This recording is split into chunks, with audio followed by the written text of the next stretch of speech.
Kareem's Biryani Paradise at Liberty and Catering Services. கோடம்பாக்கத்தின் அறுசுவை அடையாளம்.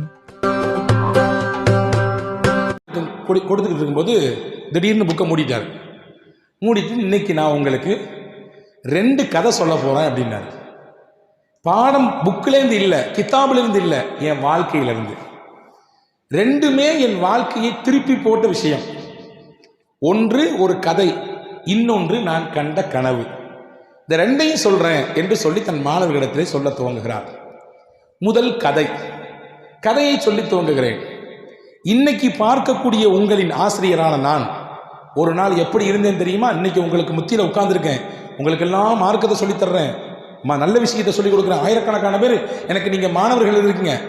ஆனால் ஒரு காலத்தில் இந்த அகமது தான் பரம ஏழை, சாப்பிடுவதற்கு வழி இல்லை. நம்ம சொல்கிறோமா இல்லையா? நம்முடைய அத்தா அம்மா சொல்லி கேட்டிருக்கோம், தாத்தா சொல்லி கேட்டிருக்கோம். இன்னைக்கு நீங்களாம் நல்ல ட்ரெஸ் கொடுக்குறீங்களா? நாங்கள் பெருநாளைக்கு கூட இந்த மாதிரி ட்ரெஸ்லாம் கொடுத்தது கிடையாது. சொல்கிறாங்களா இல்லையா? பெருநாளைக்கு கூட நல்ல ட்ரெஸ் கிடையாது. எங்கள் தாத்தா சொல்லுவார், எங்கள் தாத்தாவுடைய அப்பாட்ட கேட்பாராமா, பெருநாளைக்கு எப்படியாவது ஒரு ட்ரௌசர் வாங்கி தாயா அப்படின்னு. பிடிச்சிக்கிட்டே அலையணும் அவருக்கு பின்னாடியேட்டு. கடைசி வரையும் கிடைக்காது. கடைசியில் ஏதோ ஒரு துண்டை எடுத்து கொடுப்பா, அதை கட்டிட்டு போய் தொழுவாங்க இல்லையா? சிரமம், கஷ்டம், வறுமை, இது எல்லாம் கடந்து தான் வந்திருக்கோம். அவர் சொல்கிறாரு, என் வாழ்க்கையில் அந்த மாதிரி கஷ்டம் இருந்துச்சு.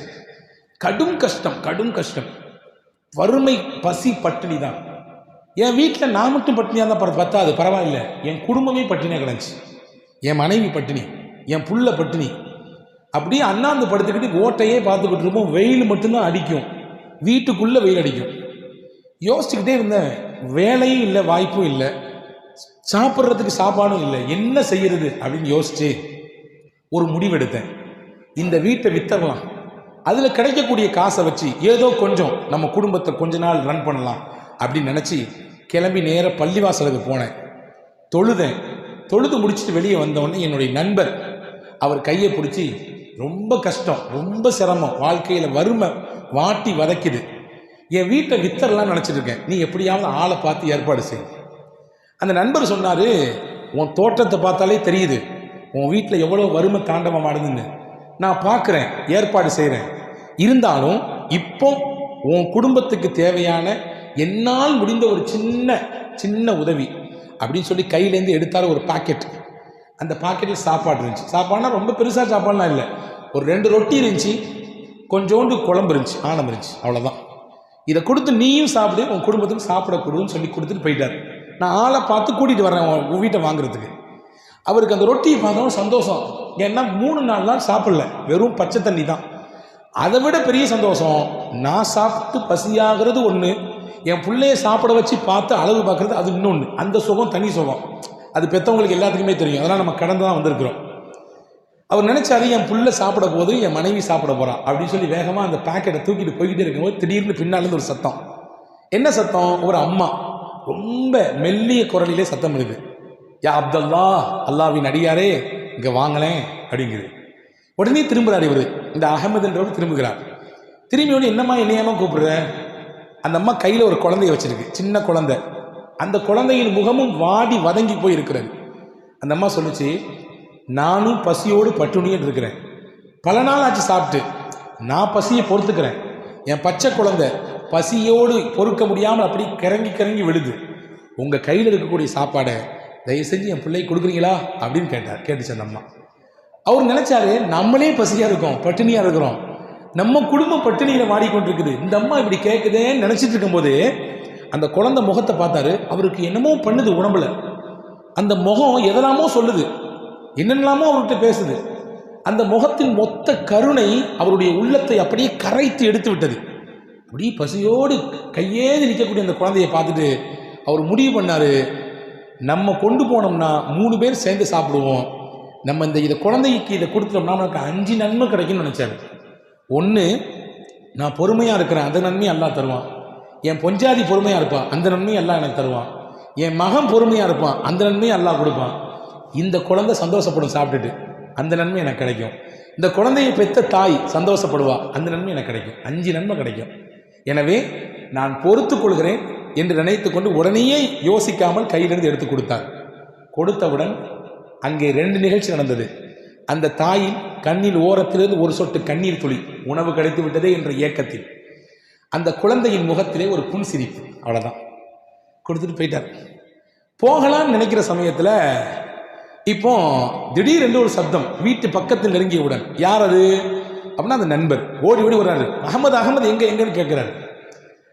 என்னப்பா ஏன் சத்தம் போடுறா, வீட்டை முடிக்கிறதுக்கு ஆளை பிடிச்சிட்டியான்னு கேட்டார். வந்தவர் சொன்னார், அதெல்லாம் ஆளெல்லாம் பிடிக்கல, உனக்கு உன் வீட்டுக்கு அல்லாஹ் பரக்கத்தை கொடுத்துருக்கான் வா அப்படின்னாரு. என்ன ஏன் பரக்கத்தை கொடுத்துருக்கான்? இல்லை, உங்கள் அப்பாட்ட ஒருத்தர் வியாபாரம் செஞ்சாராம். சொல்கிறார், அகமது பின் மிஸ்கீனை பற்றி சொல்கிறாரு. உங்கள் அப்பாட்ட ஒருத்தர் வியாபாரம் செஞ்சாராம், உங்கள் அப்பா அவருக்கு கடன் கொடுத்துருந்தாராம். அந்த கடனை வாங்கி அவர் தொழில் செஞ்சு அந்த தொழிலில் கிடைச்ச லாபத்தை கொஞ்சம் கொஞ்சமாக சேர்த்து அதை போட்டு பன்மடங்காக பெருக்கி இப்போ அந்த காசுக்குரிய மொத்த லாபத்தையும் கொண்டு வந்து உன் வீட்டு தென்னையில் வச்சிருக்காருப்பா. அது உங்கள் அப்பாவுக்கு சொந்தம். உங்கள் அப்பா இப்போ இல்லை. எப்போ அப்பா இல்லையோ அப்பாவை சொத்தை மகன் தான் அனுபவிக்கணும். உன்கிட்ட கொடுத்துட்டு போகணும்னு வீட்டு வாசலில் வந்து உட்காந்துருக்காரு. வான்னு கூட்டாரு. நேராக போய் பார்த்தாரு, அவ்வளவு காசு, அவ்வளவு பொருள். சொன்னார், அதை வைத்துத்தான் என் வாழ்க்கையில் நான் அப்படியே கொஞ்சம் கொஞ்சமாக உயர்ந்தேன். இது நான் என் வாழ்க்கையில் நடந்த ஒரு கதை. எனக்கு தேவையானதை தேவைப்பட என்னை விட தேவையான ஒரு குடும்பத்திற்கு கொடுத்ததினால் அல்லாஹ் எனக்கு அதை விட பன்மடங்காக திருப்பி தந்தான். பொதுவாகவே அல்லாஹ்வுடைய பண்பு, நம்ம ஒன்று கொடுத்தோம்னா அவன் 1000 இல்லை, லட்சத்தை கூட அல்லாஹ் திருப்பி தருவான். என்ன கொடுக்குறான்னு அல்லாஹ் பார்க்குறான், எப்படி கொடுக்குறான் என்று பார்க்கிறான், அந்த கல்வை பார்க்கிறான். இது நான் என் வாழ்க்கையில் நடந்த கதையை சொல்லிவிட்டேன். அடுத்து சொன்னார், நான் ஒரு கனவு பார்த்தேன். அந்த கனவை சொல்லணுமா வேண்டாமா? எல்லா மாணவரும் சொன்னாங்க சொல்லுங்கன்னார். உடனே அவர் அந்த கனவை சொல்லுகிறார். ஒரு நாள் தூங்கினேன்.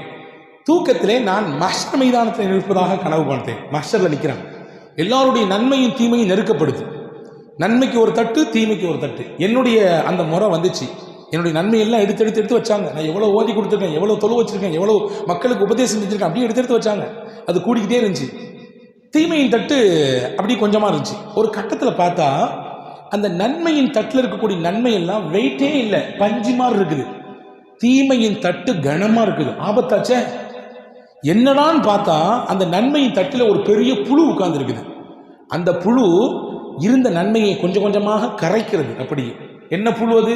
பெருமை என்ற புழு, அகம்பாவம் என்ற புழு, ஆணவம் என்கின்ற புழு, பிறருக்காக வேண்டி செய்தல் என்கின்ற புழு, இப்படி பல விஷயம் இருக்குல்ல.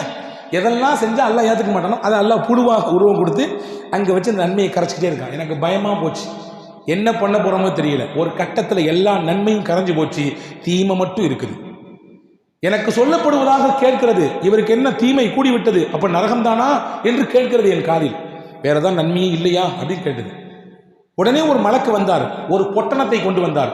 அந்த பொட்டணம் தான் ரொட்டி பொட்டணம். அந்த பொட்டணத்தை தூக்கி நன்மை தட்டில் வைத்தார். வைத்தவுடன் இன்னொரு மலக்கு சொன்னார், அந்த பொட்டணத்தில் பாதிதான் அவருக்கு சொந்தம், மீதி அவர் நண்பருக்கு சொந்தம். ஏன்னா நண்பர் தான் கொடுத்தாரு. எனவே பாதி வைத்தார்கள். வைத்தவுடன் கொண்டு டக்குன்னு கனம் கூடிச்சு. வேற இல்லையா, தீமை அதிகமாக இருக்கு, நன்மை இல்லை அதிகமாட்டு. உடனே ஆமா இருக்குது. என்ன இருக்குது? இந்த 5 பேருடைய சந்தோஷம் இருக்கிறது. 3 பேருடைய பொறுமை, 2 பேருடைய சந்தோஷம். பொறுமையாக இருந்தது யார்? அவர், அவருடைய மகன், அவருடைய மனைவி. சந்தோஷப்பட்டது யார்? அந்த பெண்மணி, அந்த பெண்ணின் குழந்தை. அதையும் தூக்கி வச்சாங்க. இன்னும் கொஞ்சம் வெயிட் கூடிச்சு. நீங்கள் கேட்குறீங்க, சந்தோஷம் எப்படிங்க வெயிட்டில் கொண்டு வைக்க முடியும்னு? அல்லாஹ் நினைச்சா அந்த மறுமையில் எல்லாத்தையும் உருவம் கொடுத்து கொண்டு வைப்பான். அடுத்து வேற இல்லையா நன்மையை கணக்கிறதுக்கு? இருக்கு. ஏன் இல்லை? 2 சொட்டு கண்ணீர் இருக்குது. யாருடைய கண்ணீர்? அந்த பெண் ஆனந்தத்தில் வடித்த கண்ணீர்.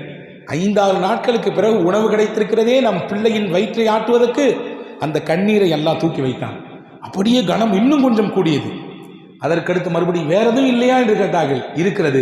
அந்த குழந்தையின் புன் சிரிப்பு. அந்த சிரிப்பை அப்படியே எடுத்துக்கொண்டு எல்லாம் வச்சான். மொத்த நன்மையும் தூக்கி விட்டது, தீமை மொத்தமும் ஒன்றுமில்லாமல் ஆகிவிட்டது. நன்மையின் தட்டு அப்படியே தாழ்ந்து விட்டது. இந்த கனவை சொல்லிவிட்டு நான் திடுக்கிட்டு எழுந்தேன். எனக்கு ஆச்சரியம், ஆனந்தம். என் வாழ்க்கையில் என்றோ ஒரு நாள் எனக்கு தேவையானதை இன்னொருவருக்காக வேண்டி விட்டு கொடுத்ததுதான் என்னுடைய மறுமையின் வாழ்க்கையை சிறப்பாக்கப் போகிறது என்கின்ற விஷயத்தை அல்லாஹ் எனக்கு இந்த கனவின் வழியாக சொல்லிவிட்டானே. எனக்கே இப்படி என்றால் சஹாபாக்கள் வாழ்க்கையில் எத்தனை விஷயத்தை, தனக்கானதை தன் தோழர்களுக்கு விட்டுக் கொடுத்திருக்கிறார்கள். தனக்கு தேவையானதை எத்தனை விஷயத்தை விட்டுக் கொடுத்திருக்கிறார்கள். அதை தான் அல்லாஹ் சொல்கிறான், வயூசிரூன அலா அன்ஃபுஸிஹிம் வலவ் கான பிஹிம் ஹஸாஸா. தங்களுக்கு ரொம்ப தேவை இருந்தாலும் அதை விட்டுட்டு அடுத்தவங்களுக்கு எடுத்து கொடுப்பாங்க. தங்களுக்கு தான் வேணும், தேவைப்படுது நல்லா தெரியும், ஆனால் தனக்கு எடுத்துக்காம அடுத்தவங்களுக்கு கொடுப்பாங்க. நாம் எல்லாம் கேள்விப்பட்ட பிரபலமான வரலாறு, நபியின் விருந்தினரை கண்ணியப்படுத்த வேண்டும் என்பதற்காக வீட்டில் குழந்தைக்கு வைத்திருந்த உணவை அந்த குழந்தையெல்லாம் ஆராட்டி சீராட்டி உறங்க வைத்துவிட்டு விளக்கை அணைத்து விட்டு அந்த வந்த விருந்தினருக்கு வயிறார சாப்பாடு கொடுத்தார் ஒரு நபித்தோழர். அவருக்கும் அவர் மனைவிக்கும் அவர் குடும்பத்திற்கும் அல்லாஹ் பாராட்டி கொடுத்தான். நபியிடத்திலே வரும்பொழுது நபி சொன்னார்கள், உங்க விஷயத்தை அல்லாஹ் வசனத்தை இறக்கிட்டாங்க என்று சொல்லி இந்த வசனத்தை ஓதி காமிச்சாங்க. இப்போ இது மூணாவது பண்பு, அன்சார் இடத்துல இந்த மூணாவது பண்பு. நாலாவது பண்பு அல்லாஹ் சொன்னான், அவர்களிடத்திலே தாங்க நல்லா இருக்கணும், அதுக்காக வேண்டி எதனாலும் செய்யலாம் என்ற பண்பு கிடையவே கிடையாது. இன்னைக்கு உலகத்தினுடைய ட்ரெண்ட் என்னன்னா, தான் சம்பாதிக்கணும், அதுக்கு எவன் ஊட்ட அடித்து எந்த உடையில போட்டாலும் பரவாயில்ல, தான் மேலே போகணும், தான் லைஃப்பில் செட்டில் ஆகணும், அதனால் எவ்வளோ பெரிய இடத்துக்கு போனாலும் எவ்வளோ பெரிய விஷயத்தை செய்யணும்னாலும் நான் தயார், என் நலனுக்காக, என்னுடைய குடும்ப நலனுக்காக, என் வியாபார முன்னேற்றத்துக்காக எதையும் செய்வேன் நான் என்ற நிலை.